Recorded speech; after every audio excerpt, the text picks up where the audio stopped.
Hello, Seeker. If you found your way here, it's not by chance. For centuries, there have been whispers among mystics, sages, and quiet wanderers, a hidden thread that binds the sacred with the ordinary, the divine with the mortal. They say that within every soul lies a sealed doorway. Most pass it by, unaware. But a few, the ones called, the ones chosen, begin to feel a pull. Not outward, but inward. A vibration that grows stronger in silence.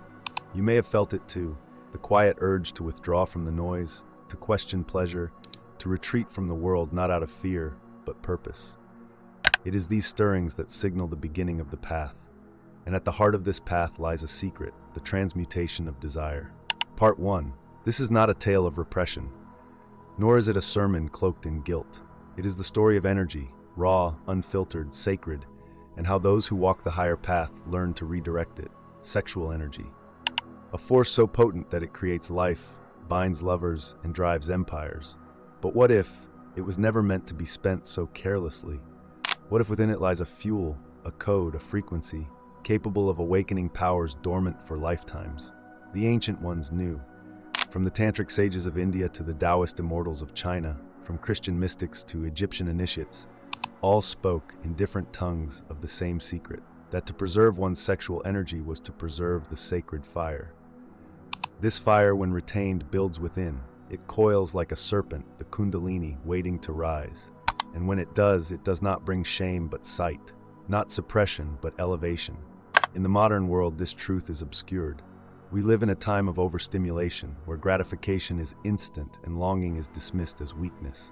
Sex has become a currency, not a sacrament. But among the noise, a few still hear the call. They turn inward. They renounce not out of shame, but in devotion. They are not prudish, they are powerful. Because they understand that when desire is no longer a master, it becomes an ally. This is the journey we now begin, a journey not away from life, but into its deeper layers. We will speak of energy, of symbols, of science and soul, of those who walked before us and the forces that await us. You may question, you may resist, but something in you, ancient and wise, already knows. This path is not about denying who you are, but remembering what you were always meant to become. Part 2. The Fire Within. The mechanics of sexual energy and its transformation. In the hushed corners of esoteric tradition, they speak of a fire, not of destruction, but of awakening. This fire, they say, resides at the base of the spine, coiled like a sleeping serpent, wrapped in dreams and dormant truths. The ancients called it kundalini, others chi. Some named it spirit, breath, or simply life force. But no matter the name, the essence remains. This energy is primal, sacred, and infinitely potent. Most people spend their entire lives unaware of its presence. They sense only a flicker, a passing spark of passion, desire, or creative drive. But the chosen ones, those whose souls begin to stir with purpose, come to realize that what they thought was lust is only the surface of something far greater. It is not about denying sex. No, that is too crude, too reactive. It is about understanding that sex is the outer expression of an inner engine. And when this engine is harnessed, when the fuel is not burned impulsively, but redirected with intention, it becomes power, real power. The kind that changes lives and bends realities. Sexual energy is not limited to reproduction. That is merely its lowest function. At its core, it is the pulse of creation itself. Every great invention, every soul-stirring artwork, every revolution that changed the world, somewhere in its roots, was birthed by this same force. It is the fuel behind vision, the current beneath genius. The yogis knew this, the alchemists guarded it, the mystics embodied it. But in today's world, few are taught to respect it. It is used, spent, discarded, like rainwater spilling from a sacred jar cracked at the bottom. But for those who begin to walk the path, a shift occurs. They begin to hold their energy, to keep it, not suppressively, but reverently, as a sacred trust. They notice changes. The mind sharpens, dreams become vivid. A tingling energy moves through the spine during meditation. The body begins to hum at a different frequency. This is not imagination, it is transformation. The energy that once rushed outward now builds within, and with it comes clarity, creativity, and power. This process is known in ancient traditions as sexual transmutation. Napoleon Hill spoke of it in Think and Grow Rich, though few understood what he meant. It is not abstinence for the sake of morality. It is alchemy. It is the turning of lead into gold, except the lead is impulse and the gold is insight. The Taoists teach that retained sexual energy, called Jing, can be refined into qi and then further into shen, spirit. In this way, the body becomes a temple and every desire a prayer. But this transformation is not automatic. It requires will, focus, and a sacred why. Without purpose, abstinence becomes repression. And repression breeds frustration, distortion, even madness. This is why the chosen ones do not merely resist desire, they transform it. They dance with it, elevate it, channel it. They meditate, create, serve. They redirect the current upward from root to crown until it blossoms in illumination. And so the fire becomes light. Part 3. Ancient wisdom meets modern science. The hidden mechanics of retention. In the ancient temples where time moved slower and the soul spoke louder, the keepers of wisdom understood something our modern world is only beginning to remember. The body is not just flesh. It is a vessel of electricity, vibration, and sacred geometry. Every act, every thought, every breath alters its current. And among all the forces that flow through this vessel, sexual energy is the most dynamic, capable of both creating life and distorting it, depending on how it is wielded. Modern science, long blind to what cannot be measured, is finally starting to peek behind the veil. Through brain scans, hormone studies, and nervous system research, scientists have begun to observe what mystics long declared. Retaining sexual energy doesn't just affect libido, it affects everything. Dopamine levels, responsible for motivation and pleasure, increase with abstinence. Serotonin, the hormone of balance and calm, rises. Energy conservation means the body has more resources for regeneration, repair, and clarity. Even the immune system, once thought to be separate from such things, shows measurable improvement. But perhaps most fascinating of all is the effect on the brain's prefrontal cortex, the seat of decision-making, vision, and purpose. When sexual energy is retained and consciously redirected, this area of the brain lights up. It's as if the circuitry realigns, as if a new intelligence begins to awaken. The fog lifts, vision sharpens, people report bursts of creativity, spiritual epiphanies, even spontaneous emotional healing. These are not rare anomalies. They are the natural result of what happens when life force is not squandered, but respected. And yet, this is not just about biology, it is about frequency. Ancient teachers knew that we are not merely bodies, we are fields of energy, information, and resonance. Every sexual encounter is an exchange, not just of bodies, but of auras. Energies intermingle, patterns imprint, emotions entangle. This is why the chosen ones, those who walk the path of refinement, are careful, not out of fear or moral rigidity, but because they understand that purity of field equals clarity of signal. In a world drowning in distraction, where attention is a commodity and desire is a weapon, to hold one's energy is an act of rebellion. It is a reclaiming of sovereignty. To say, I choose to know myself beyond impulse. This is not repression. This is sacred architecture, a rebuilding of self from the root upward. And the more the energy is retained, the more the inner temple begins to shine. Thus, science and spirit, once divided, now find common ground. The mystic and the neuroscientist shake hands. The yogi and the physician speak the same language, though in different dialects.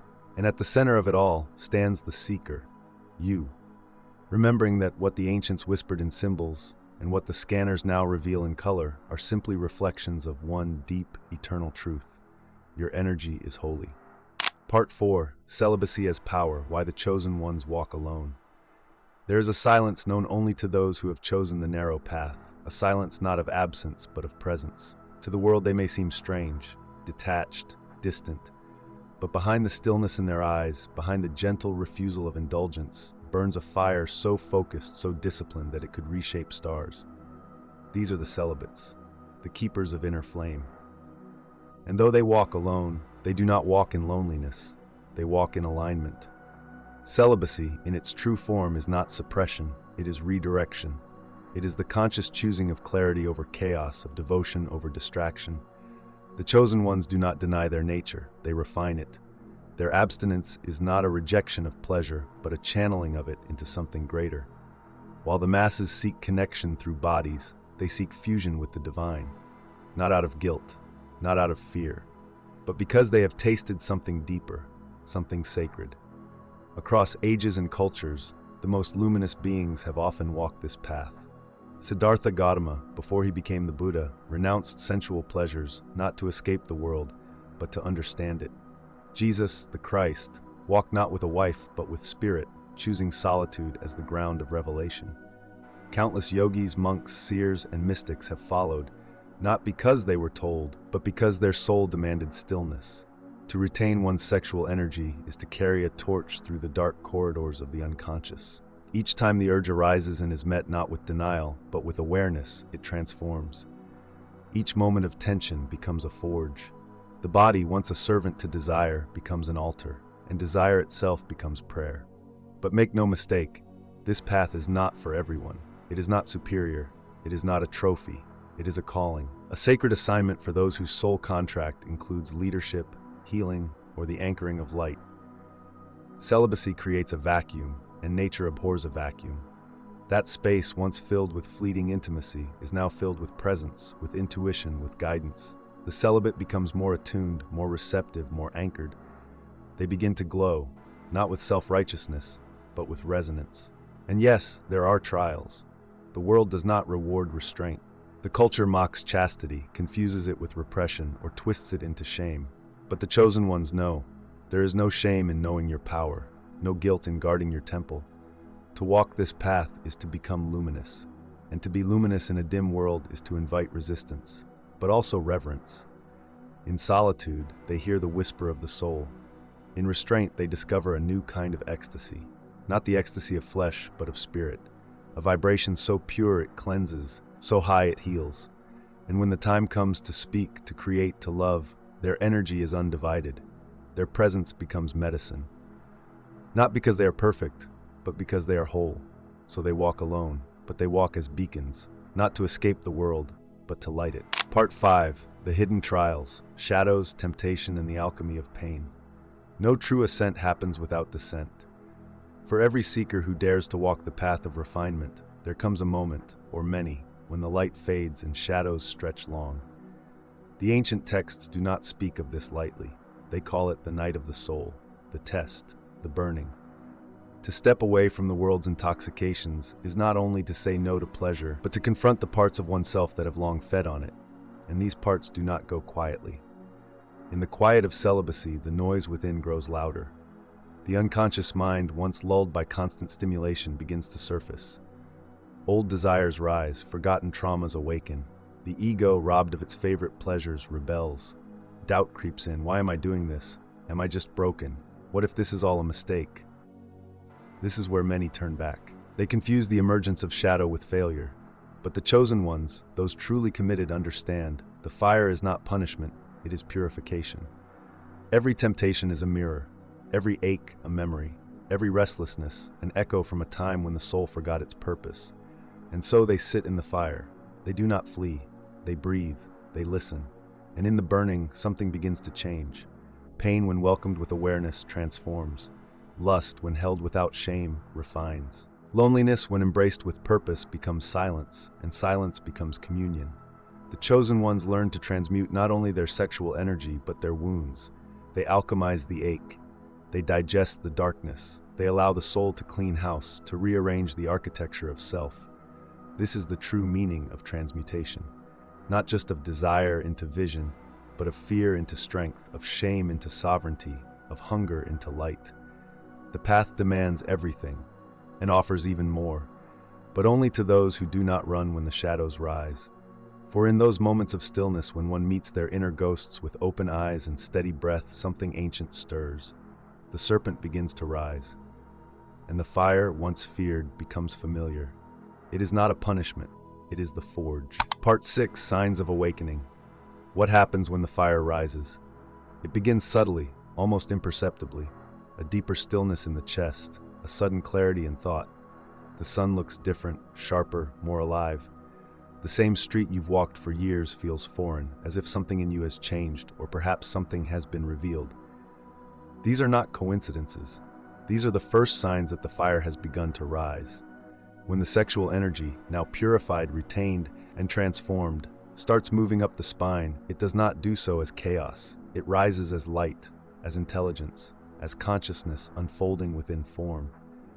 The ancient mystics spoke of this as the serpent uncoiling, moving through the chakras, illuminating the hidden centers of power within. Each energy center awakens with a purpose, and each carries a gift. The root grounds you, reminding you that you are safe and here. The sacral pulses with creative fire, no longer wild but directed. The solar plexus lights with confidence, a quiet knowing of who you are. The heart opens, not for romance but for compassion, radiance, forgiveness. The throat clears, you begin to speak with truth, with power, with resonance. The third eye pulses, and visions once faint now arrive with clarity. The crown blooms, and silence becomes a presence more real than sound. This is not imagination, it is initiation. Dreams become messages. Nature begins to whisper back. Animals notice you. Strangers respond to your vibration before you even speak. You think of someone, and they call. You feel what others feel without effort. You begin to sense timelines, karmic threads, the invisible architecture behind events. You no longer just believe in energy, you see it. You feel it in your palms, your breath, your spine. The body changes too. Eyes become brighter, the skin glows, digestion improves, sleep becomes deeper, more restorative. Sexual urges are not gone, but they are no longer masters. They become guests, honored and understood. You are not fighting yourself anymore. You are learning to guide your river. But perhaps the most extraordinary shift is this. You no longer seek purpose. You become it. Your presence carries weight. You enter a room and shift its tone. You speak and people pause. You do not try to teach, but truth flows from your being effortlessly. You are becoming what you were always meant to be, a vessel for light, a carrier of codes, a mirror for others to see themselves. And yet, you remain humble. For the path is sacred, not glamorous. The awakening is not an arrival, but an unfolding. There is more to see, more to burn, more to bless. But you now walk with fire in your spine and stars in your voice. You are no longer seeking the divine. You are beginning to remember. You are it. Part 7. Walking as Light. How the Awakened Serve the World. The awakened do not preach. They do not shout. They do not stand on pedestals or gather crowds for applause. They move quietly, like wind through trees, like light on still water. Yet everywhere they go, transformation follows. Not because they try to change the world, but because they have changed themselves. And in that transformation, the world begins to shift. To walk as light means to carry the memory of divinity into every moment. The awakened remember, not with their minds, but with their cells. Their gaze sees through illusion. Their voice carries frequency. Their touch becomes activation. They no longer need to convince anyone. Their presence is the teaching. A cashier handing them change softens, suddenly unsure why they feel comforted. A child nearby turns instinctively to look, sensing something gentle and vast. Even animals calm in their presence. Environments reorganize around them, not because they demand it, but because their field is coherent, and coherence heals chaos. This is the quiet revolution, not of politics or of force, but of resonance. When enough people hold a high frequency, the collective field begins to recalibrate. Systems shift, truth rises, old paradigms collapse. The awakened do not need to destroy the old. They simply radiate something so luminous that the old cannot sustain itself. And yet, the awakened serve not with grandeur, but with grace. They answer the question that few dare to ask: how can I live in this world without being consumed by it? Their life becomes a response, not in theory, but in embodiment. They raise children, teach in classrooms, grow food, write poems, care for the dying, build sanctuaries. Their service is not always dramatic. Often, it is invisible, a ripple in the unseen, a silent anchoring of peace. But their impact is unmistakable. Lives around them begin to untangle, ideas blossom, hearts open. And the most powerful gift they offer is not advice, but presence. A presence so whole that it gives others permission to remember their own. This is not sainthood. They are not perfect, they feel pain, they stumble, but even in the fall they fall with awareness. Even in sorrow, they weep in prayer. For they have come to understand, awakening is not the end, it is the beginning of sacred service. To be awake is to walk as light, not to escape the world, but to illuminate it from within. Part 8. The Sacred Cycle, Falling Again and Rising Higher. Awakening is not a straight line, it spirals, it loops, it tests. There are days when the light in your spine feels like fire, and others when it dims to a flicker. There are moments of certainty so deep they feel immortal, followed by hours of doubt that gnaw at your very center. This is not failure. This is the sacred cycle. You rise and you fall.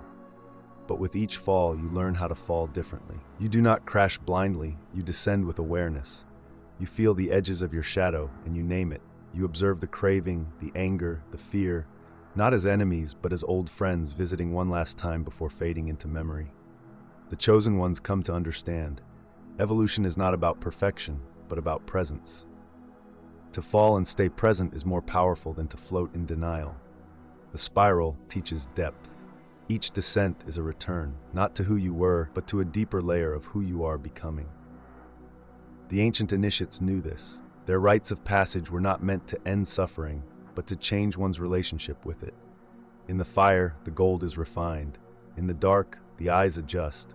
In the breaking, the soul reshapes its truth. The path of awakening is not about avoiding the storm. It is about learning to walk through it with grace. And yes, the old temptations return. The body remembers. The patterns resurface. There may be nights when you wonder if you've lost all progress, if the light was just a dream. But even here, the flame remains. Even in the dark, it flickers faithfully.